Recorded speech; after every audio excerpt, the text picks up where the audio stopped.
It's Mike James here. I'm joined with Tony Wright from Terrorvision. One of the reasons why I can't remember college, your band. How's it going, chap? It's going good. I can't remember college either. Did we go to the same college?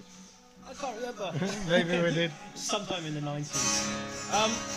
There we go, sound checking already. Yeah. You guys are out with acoustic Terrorvision or acoustic TV? Yeah, it's acoustic TV, yeah. It's not just the Terrorvision tracks you're playing then? No, although it's a good point to start.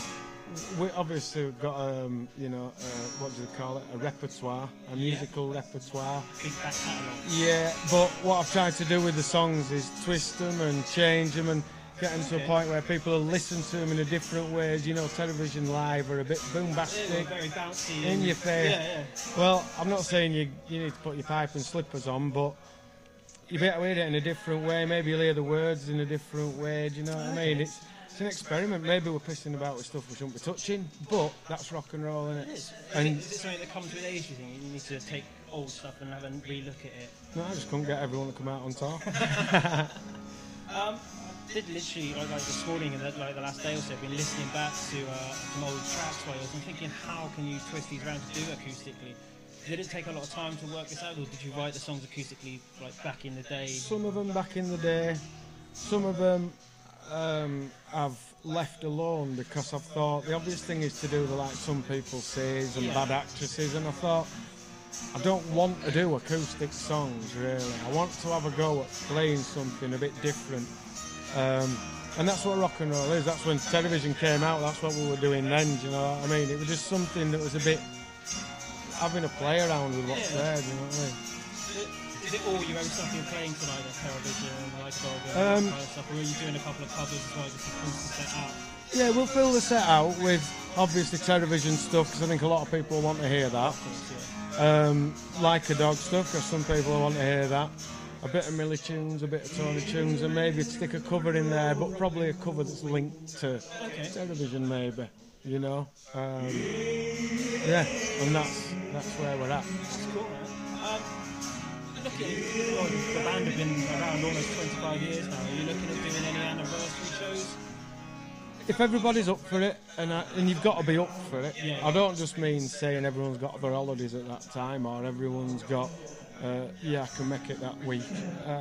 If everybody's up for it, which for Terrorvision you have to be, really, do you know what I mean? High energetic, I guess it takes it out. Well, I think if you didn't mean it, it doesn't mean it. It doesn't mean anything, do you know what I mean? When you mean it, it doesn't matter how dumb people say it is. If you mean it, it's powerful.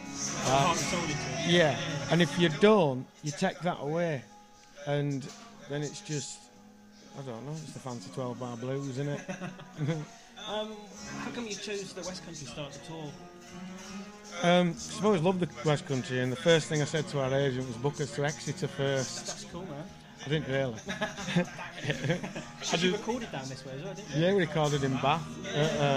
Battle's in another place, but yeah, we recorded in Bath at a little studio near the Doggers.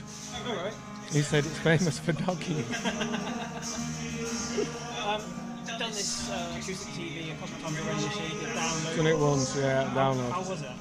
Considering our agent, when I said, I don't think Terrorvision's all going to be out firing on all cylinders, everyone ain't checking the same double sixes, I want to go out and play. I'm not going to do Terrorvision with different people playing. I'm going to take apart some of the songs and experiment with them, so we can always do the Terrorvision for what it's known as. Yeah. And I can have a play and go out and do it.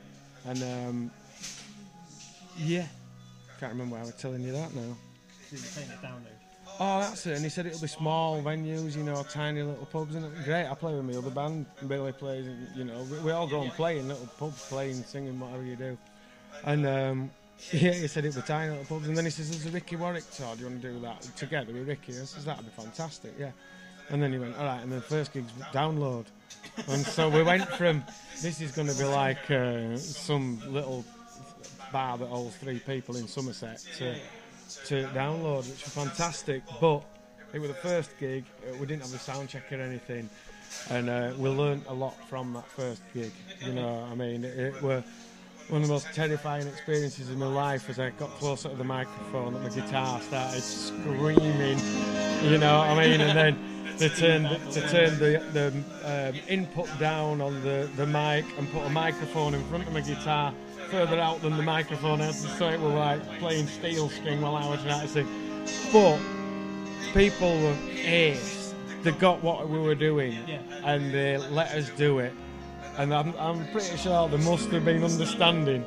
To let us get to the third song, and then from that point, you're sort of accepting, right? Just going to have to accept Millie either can hear me or he can't, and he'll join in at them bits. Obviously played festivals before, like Glastonbury and Reading, and toured all over the place. All of them, yeah. What's been the career highlight? If you think of one straight off like that. All of them, I suppose. The ones I remember, But I remember playing on that second stage at the Kerrang stage. Was it at Donington? Right. Yeah. Yeah. And thinking. It was Monsters of Rock. Yeah, and just thinking. When I got there, I got out of the van in the wrong place. I had to walk through the crowd with my bags. I were a punter.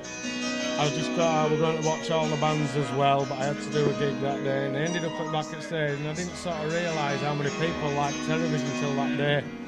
And we were on between someone like Sepultura and Pantera on the main stage. So it was a bit of a difference, and when we looked out from the back of the curtains to the field where we were playing, it was pretty damned empty. And then with about 2 minutes to go, it was like a scene out of Braveheart or something. The people all came over the mound, yeah. And then I just suddenly realised we're not the only people that think like this, you know what I mean? Yeah. I have got some questions from people on Facebook and Twitter that knew that I was interviewing today. So one of them's from Joda, and she wants to know, did you like Terrorhawks as a kid? Terrorhawks? Cartoon? I believe so. I don't remember Terrorhawks. I remember He-Man and Grayskull and all that lot. Rhubarb and Custard sort of were my age, you know what I mean? Did they? Yeah, just like Nick. Yeah. So I don't really remember Terrorhawks, no? No, fair enough. Darren Sumner wants to know, does tequila really make you happy? Been asked that one a million times before. Yeah, it has made me happy. In times it's made me really happy. Other times tequila's been the responsible for the most horrendous headaches I've ever had that have only been curable by more tequila. And that's the reason I can't remember college. Exactly, you know what I mean? Drinking to your band's tracks. Well, it's been a pleasure chatting to you, man.